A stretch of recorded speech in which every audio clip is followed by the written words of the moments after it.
Welcome to Don't Retire, Graduate, the podcast that asks you what you want to be when you grow up so you can graduate into retirement with purpose and passion. I'm your host and valedictorian, Eric Brotman, and the question is, can money buy happiness? And office hours episodes aren't normally 3 hours, though we could talk about that for that long. So in a word, the answer is no. Money most certainly cannot buy happiness. I have seen memes and other funny tales that say money can't buy happiness, but it can buy chocolate, and that makes me happy, and things like that.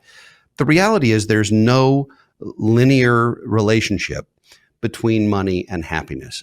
Sadly, over my 30-year career, I have seen countless people, countless families who not only have more money than you can necessarily imagine, but they're miserable people, a lot of them.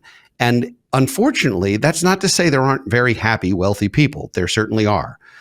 It really has more to do with your purpose and your passion. And one of the reasons we talk about that so much on our show is that having the resources to be financially independent is a spectacular, quantifiable goal.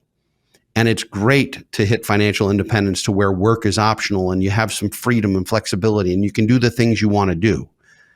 But it's critically important, Alicia, that you have things you want to do. And if you work so hard and make so much money, but have no plan for how to use it, enjoy it, spend it, make a difference with it, you will find it's just a number on a sheet of paper and it's not particularly helpful to you. Anecdotally, I've known lots of folks who have very modest incomes, very modest net worths, who are incredibly happy people.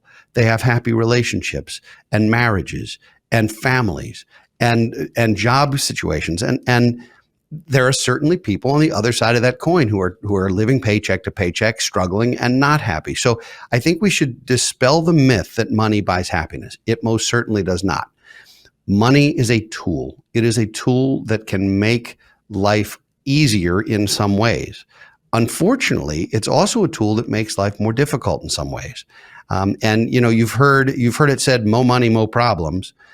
There's some truth to that. When you have more resources, it creates a lot of different things that are challenging for you. Number one, it's more to take care of, more to worry about, more to lose, more to stress over. Number two, it creates relationships where sometimes you're preyed upon. Sometimes you have to worry if someone's being nice to you because they want something from you, as opposed to they enjoy your company.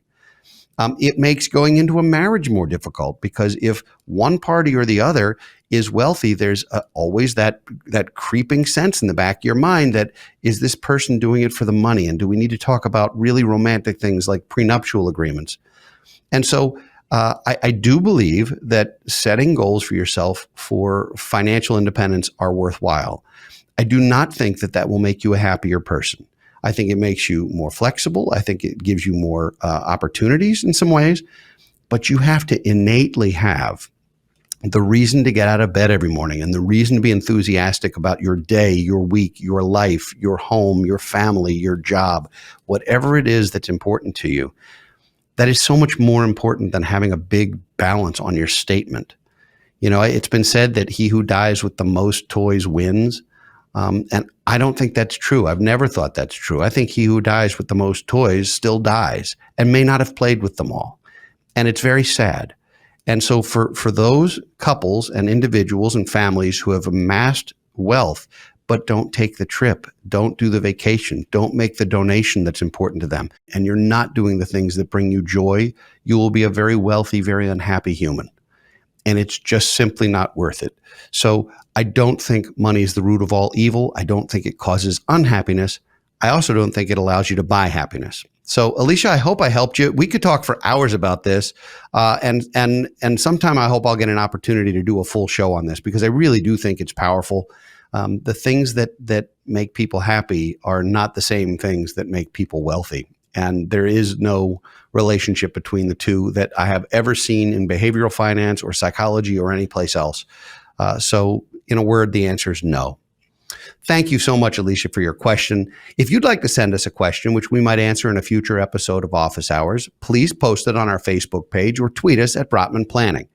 Thank you all for listening and watching today. We'd love to hear from you. Send us a message or leave us comments at don'tretiregraduate.com or on social media, or leave ratings and reviews on your favorite podcast platform. Those are priceless to us. I thank you for coming to Office Hours and hope you'll tune in next Thursday for great content. For now, this is your host, Eric Brotman, reminding you, don't retire, graduate.